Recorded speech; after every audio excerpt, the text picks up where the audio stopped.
Hello and welcome to Analytics Nexus 2019, the premier virtual event for analytics best practices. This presentation is titled Artificial Intelligence for Marketing Practical Applications and will be presented by Jim Sterne. This is just one webinar in a whole series of presentations you have access to beginning today.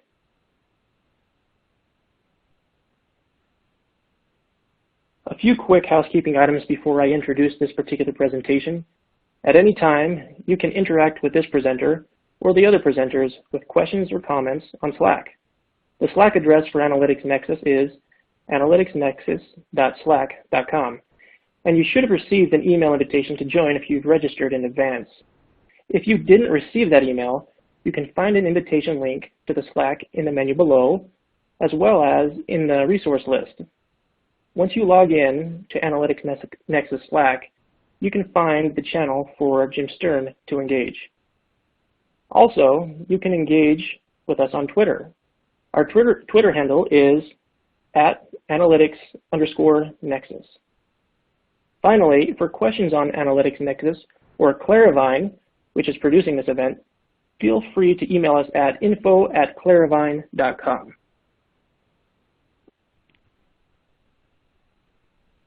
The presenter for this session is Jim Sterne.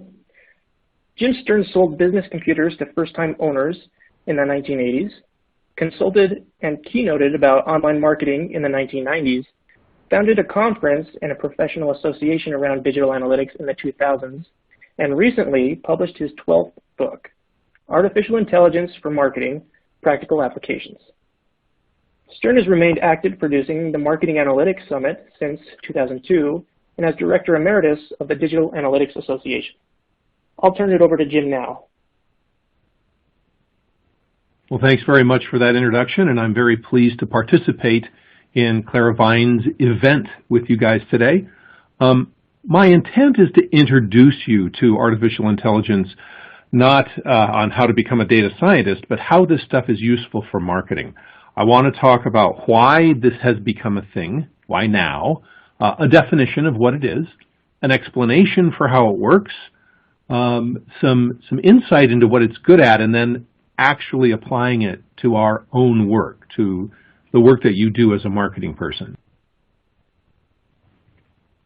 People have been trying to figure out artificial intelligence for 70 years now, and it's not brand new, but it's finally possible. And it's possible because of really cheap data storage. It's possible because of, well, the gaming industry, who's given us graphical processing units rather than central, CPUs. We have GPUs, which are so fast that they're capable of managing the gigantic amount of data that's necessary to operate an AI system. All of that gets coupled with the fact that these algorithms are being written in public. It's open source. It's an exciting area of research that people are participating in and sharing with each other. So the advances have been made at a breakneck speed because of the open source possibilities. So we've looked at it for a long time. We now have enough data. We've got enough processors, and we're sharing our learnings. But first we need a definition. We need to understand that artificial intelligence is this umbrella phrase that means a lot of things. Now, science fiction suggests that it means that machines are being like humans, that they are sentient. This is not true. Machines are not able to mimic they can mimic humans, but they can't act as fully as a human does. What it's really good at is what we call functional or narrow AI, where we give it a very specific task, and we find that it can do those tasks very, very well. So it covers a lot of area. Natural language processing is the ability to distinguish voice from background noise, and then change voice to text, and analyze text for meaning, and then respond to that meaning in text, which then converts to voice so you can converse with your phone. Computer vision means that the machine is able to recognize things, and self-driving cars and robots are all considered part of artificial intelligence. But for marketing people, the important part is machine learning. So what is machine learning? How does it work? What is it really? It is the progress that we make in software. We start with just straight programming. If you've programmed in Java or C or even Excel to some extent, you're just doing straightforward programming. You're giving the machine specific instructions on what to do. You are very carefully mapping out what that machine should do first, next, and next. It's straightforward logic. Do this, then this, follow this, and if you have a problem, report an error. And if you have a really big problem, then yes, it is the blue screen of death. That's programming. It's very straightforward, and when it works, it's great, and when it doesn't work, it doesn't work. A mathematical model is, well, like an Excel spreadsheet. It is a series of formulas and values that you can go in and tweak and play with, play what-if games, and if you make a small change to a formula or a change to a value, you can see it ripple through the entire program, if you will. A statistical model is higher-end mathematics. It is using high-end stats in order to look at the data that we have and predict what's going to happen next. It's predictive analytics. It is not looking at accounting, if you will, but it's looking at probabilities. And it takes an advanced math degree, and your predictive analysts have helped you out a great deal so far, but it's not the end game. Next comes machine learning. This is where we have taught the machine to look at the data itself and derive structure, derive rules, have an opinion about what that data looks like, and create a model of the world based on the data that it sees, and then change its mind. This is the central tenet of machine learning. It has a way of creating an image of the world that it sees, and when new data comes in, it can change that model on the fly and learn. This is why we call it artificial intelligence, because intelligence, quote, is the ability to adapt to change. When you talk to somebody about machine learning, a data scientist, they're going to talk about three main areas, and this is as sophisticated as you need to get: supervised, unsupervised, and reinforcement. Supervised machine learning is when you actually know the answer and you are teaching the machine. Yes, that's a dog. No, that's not a cat. Yes, these are my friends. You know the answer in advance, and you can give the machine lots and lots of examples. So if we're considering computer vision, we want the machine to recognize cats by looking at pictures. Now a human, a baby, a child, sees a cat and says, kitty, and then sees another cat and says, kitty, and then sees a puppy and says, kitty, and you go, no, no, that's a puppy. And the kid looks at the kittens and looks at the puppy and goes, oh, I see the difference. Computers don't have it that lucky. They have to look at it pixel by pixel. So the first thing you do is give the machine labeled data. Here are thousands and in fact hundreds of thousands of pictures of cats. And the machine says, I wonder what these pictures have in common. The machine says, well, they all have these little pointy things on the top of their, oh, I don't know what that is. Maybe we'll call it their head. They also have these almond-shaped, oh, let's call them eyes. And those eyes are all looking in a specific direction. And then the machine sees that thing on the far right. and it has no idea what it is. It doesn't have the pointy things on the top of its head. The eyes are a different shape. It's looking in a different direction. It doesn't know if that's a cat or not. To a human, that's a no-brainer. To a machine, it's a problem.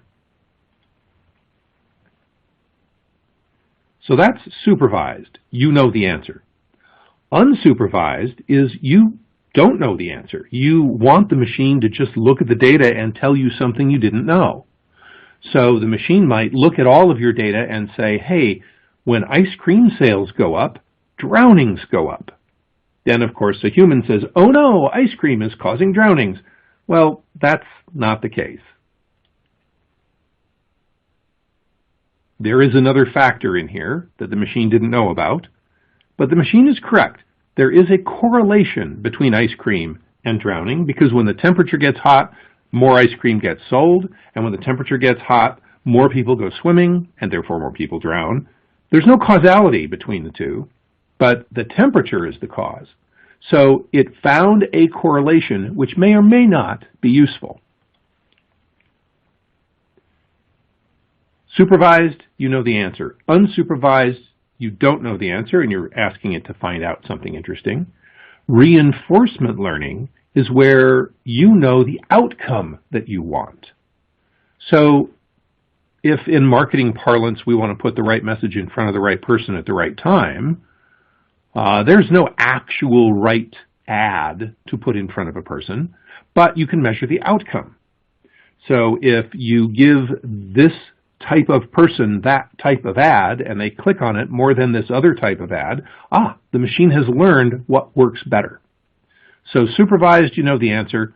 Unsupervised, you don't know the answer. Reinforcement, you know the desired outcome, and you reward the machine, mathematically, for doing the right thing.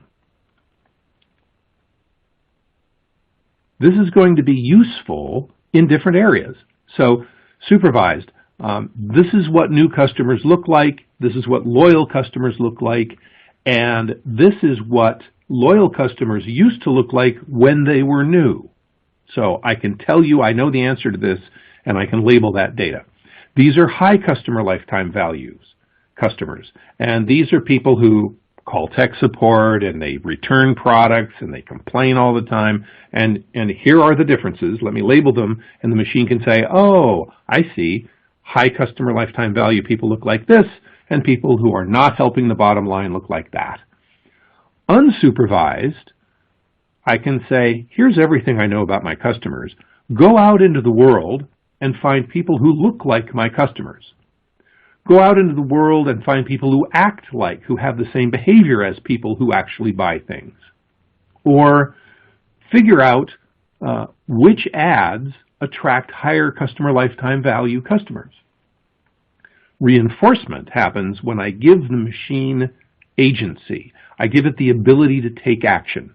I give it a bunch of email headlines, and I give it a bunch of pictures, and I say, mix these all together and show different combinations to different segments of people and see which combination is best for which segment to get more emails opened and more emails clicked through. Or show the ads to the different segments of people that are going to get the best response, etc., etc. So I know the answer and I'm teaching the machine. I'm asking the machine to come up with some pattern that I didn't see, or I am training, I am rewarding the machine for best outcomes. Supervised, unsupervised reinforcement. And now just a little bit of warning. This stuff, it's statistics, it's not magic. And there is a problem or two to face when you implement a tool. So on the left, we have humans who are optimizing an ad campaign, a landing page, a shopping cart, whatever it might be. And they're bumping along. They're doing pretty good. It's a little bit of incremental improvement over time. And then we bring in machine learning. And everything goes to hell in a handbasket. Because the machine is literally starting from zero. It doesn't know anything. So it tries anything. And it tries things that just absolutely do not work. It tries things that a human would never try, but it learns very quickly. And as soon as it learns fast, and it gets really good, really fast. Everybody's impressed. You're a hero. But then you hit the plateau. The plateau is that the machine has gotten as smart as it can, given the data that it has and the task at hand. It optimized. It got as good as it can get. Without additional types of data, without fresh data, it can't improve anymore, and it just goes back to bumping along like the human did. So if you don't expect this, if you're not ready for this, the first time out of the box it looks like a horrible fail, and then it does great, and then it doesn't do great anymore, and that looks like a sort of a fail. So you have to be prepared and set the expectations appropriately. So that's basically how it works. If you want to get into the data science, oh boy, there's a whole world waiting for you of education. If you are just trying to make your website better, yeah, maybe you want to trust the data scientists to help you. Maybe you want to trust the companies that are building machine learning into the tools that you're using, like Salesforce or Shopify or whatever you've got. But why is this stuff good? What is it good at? In statistical data science speak, it's really good at dimensionality and cardinality. And if you're like me, that is not helpful at all unless somebody takes a minute to explain. So allow me to explain. Here's my data set. It is rows and columns. My objects, the rows, are individual people. So that's a person. That red line in the middle is a person. And the green lines are attributes. That's what I know about them. Name, phone number, address, recency, frequency, monetary value, behavior on the website, ads they've clicked on, all the things I know about them. So dimensions are how many attributes I know about a person. If it's just a CRM system, I might know 20 things. But if it's website behavior and I'm monitoring social media and I'm going out on an ad network and following their cookie around, I might have hundreds or sometimes thousands of dimensions. Cardinality is how many options per attribute. So that's the yellow dot. We have a person, and here's one attribute. It is their gender. Okay, well, in modern times today, there are 17 or 19 or some large number of genders. Let's say there are two. Oh, how about age? Somewhere between 1 and 125. That's it. That's kind of low cardinality. High cardinality is many options, like a phone number, because everybody's phone number is unique. 7 billion people, 7 billion different phone numbers. That's a lot of cardinality. So when you do this combination of we have millions of people and tens of thousands of attributes, the permutations are overwhelming, and a human can't possibly look at all of the interactions between them. But a machine can do that really well. So it's really good at lots of data. And it's really good at finding things in that data.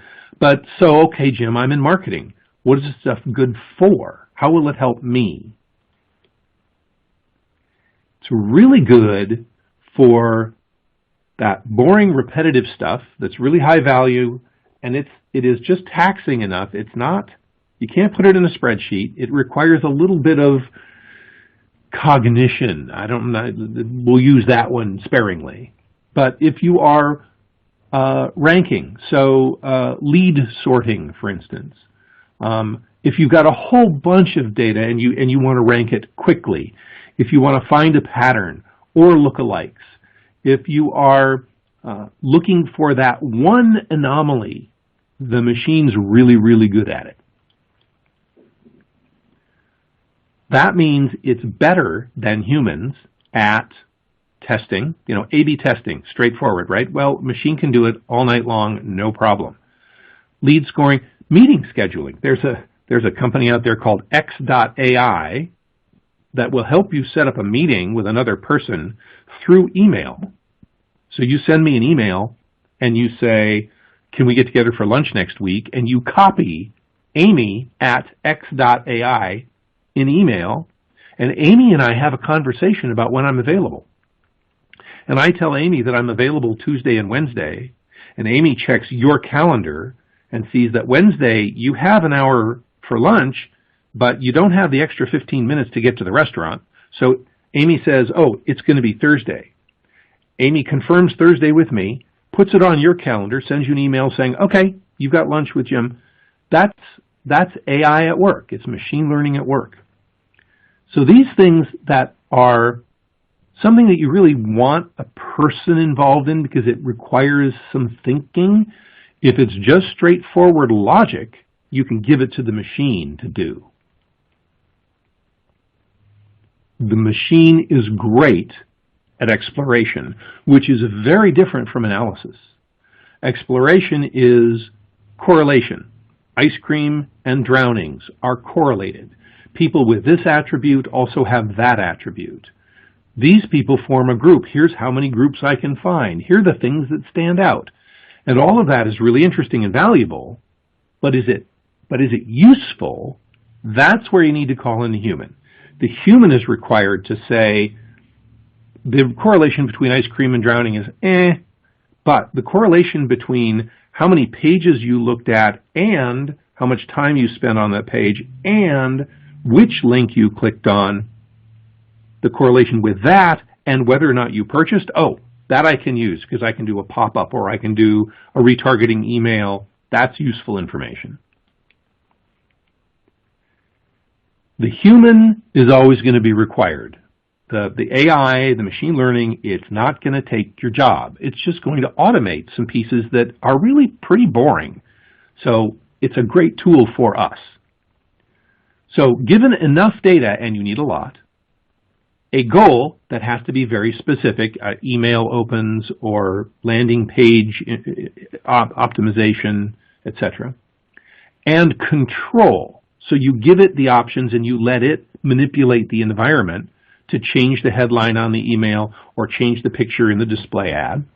Given enough data, a goal, and control, the machine can detect which data are the most predictive, decide what it should do next in order to achieve the goal, and revise its opinion. It can look at the response that it got from sending out those emails and change the mathematical model. It can do all of that. If the marketer provides aspiration, information, evaluation, what do I mean? Aspiration is knowing what problem we're trying to solve or what question we're trying to answer. The human has to decide why we're doing this. The machine's just sitting there waiting for instructions. What are we trying to accomplish? Are we more interested in email opens, click-throughs, landing page interaction, shopping cart activity? What the human has to decide what the aspiration is. The human has to provide the information. The information is what data sets should the machine consider.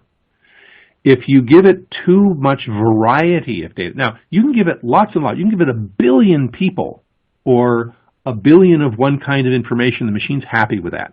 But if you give it lots of different kinds of information, too many variables, it becomes noise. And everything's kind of a 50-50. It can't give you an answer. If you give it too little variety of information, it will jump to conclusions. If you flip a coin 5 times and it just happens to come up heads every time, the machine will be absolutely certain that the next flip will be heads. And we all know that's wrong. So it needs a wider variety of data. If you do it just right, then it can give you some insights and it can do it quickly. So the aspiration, what's the goal? The information, what data should it consider? And then there's the evaluation. The machine is going to come up with an answer that a human has to look at and go, oh no, that's not going to work. That's wrong. If you want the machine to optimize for email opens, then it'll say, oh, if you send 20,000 emails to each person on the same day, they'll definitely open 1 or 2 of them. That might be true, and it would be wrong. So human evaluation is crucial here. Your job is safe. And you can improve your prospects of keeping your job by understanding when to use the machine and what your advantages are. The machine is great with a huge amount of information. It can quickly find a correlation. It is accurate. It doesn't get tired or sick. It just cranks and cranks and cranks. That's great, but it doesn't have common sense or reason. It is statistics. It is just math. So it has logic. You can program it, but you can't make it feel. You can't make it understand. And it is only learning from the data and the very narrow experience that it has solving that specific problem.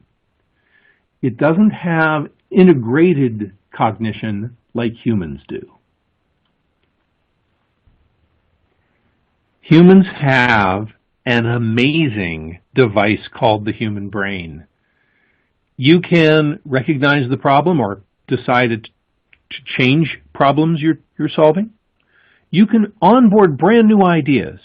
You can have it be in the middle of a conversation with somebody and go, oh, I never thought of that before. And the machine can only learn what it's been told to learn, only chewing on the data that it's got to work on. A human can take a completely non-related learning and apply it somewhere else. You can learn something on the tennis court that applies to a business meeting. You can have a flash of insight. I mean, imagine Sherlock Holmes. He's in his lounge pacing back and forth, trying to figure out what the enemy is going to do next. And Watson says, Holmes, calm yourself. You sit down, have a cup of tea. And Sherlock Holmes says, tea, Watson, that's it, and runs out the door. The cup of tea has nothing to do with the problem, but it jogged his mind just so. And we don't know how that happens. We don't know how to do that. But boy, are humans good at cross-domain knowledge, imagining themselves in their customers' shoes, and with this incredible power of this 6-pound device between your ears. What's really amazing is when you take 5 or 10 people and put them in the room together and they collaborate. This is amazing. So if you're worried about machine learning, don't be. It is very helpful, but it's coming nowhere near your capability as a human being. Your job as a marketing professional falls into these 3 categories. Number 1, learn the tools. Understand what machine learning is and understand how it can help you and understand where it's applicable. You don't necessarily need to become a data scientist. You don't necessarily need to hire a data scientist, but you do need to understand that this is a new kind of programming that can be very useful. The next one is train your bots. Now this is a little bit of a stretch, but stay with me here. If you have Microsoft Word, you add words to the dictionary. You tell it to ignore certain problems. You tell it, oh no, that is how I phrase things, so don't tell me my grammar is bad, it's my style. And you teach it over time. You are training your bot. If you're using X.AI, Amy is learning when not ever to schedule a meeting, because on Thursday afternoons, you go do your spinning class, or Friday afternoons, you have a bridge game, or whatever it might be. Amy learns what your preferences are. You have trained your bot. Now imagine 5 or 6 of those where you have trained devices to understand what you mean when you say optimize email in this way, or it understands what you mean when you have you communicated with it in shorthand. And when you walk into a new offering, a new job opportunity, an interview, and you say, yes, I know how to use Google Analytics and Tableau, and I can program in R, and I have trained these 6 bots to help me do my job more efficiently. They are your superpowers. So learn the tools, train your bots, and grow your people skills. That will never, ever, ever go out of style. Understanding how to communicate with humans, understanding how to motivate humans, understanding how to get along with humans. Machines are a long way away from doing that, and those skills are always valuable. And that will serve you well in the next year or two.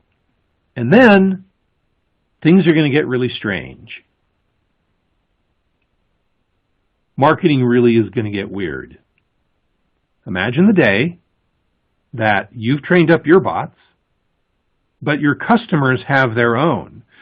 Imagine the day when your customer has his own agent who can negotiate on his behalf with your bots about features and price and delivery and warranty, and that customer's bot one day says, "Hey Jim, you know your washing machine is 90% likely to fail next month.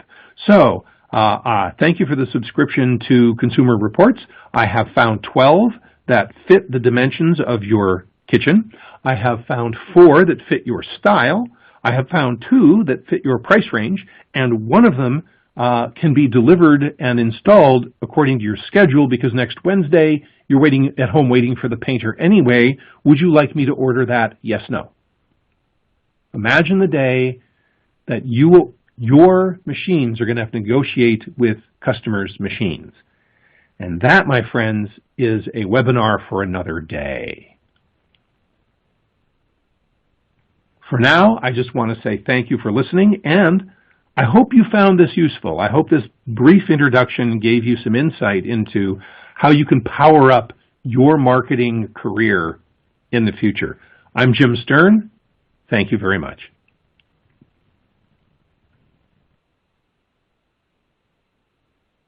Thank you, Jim, for sharing this material. This has been incredibly insightful. Just a reminder to our guests, you can engage with Jim Sterne with questions or comments at his channel on the Analytics Nexus Slack. And thank you again.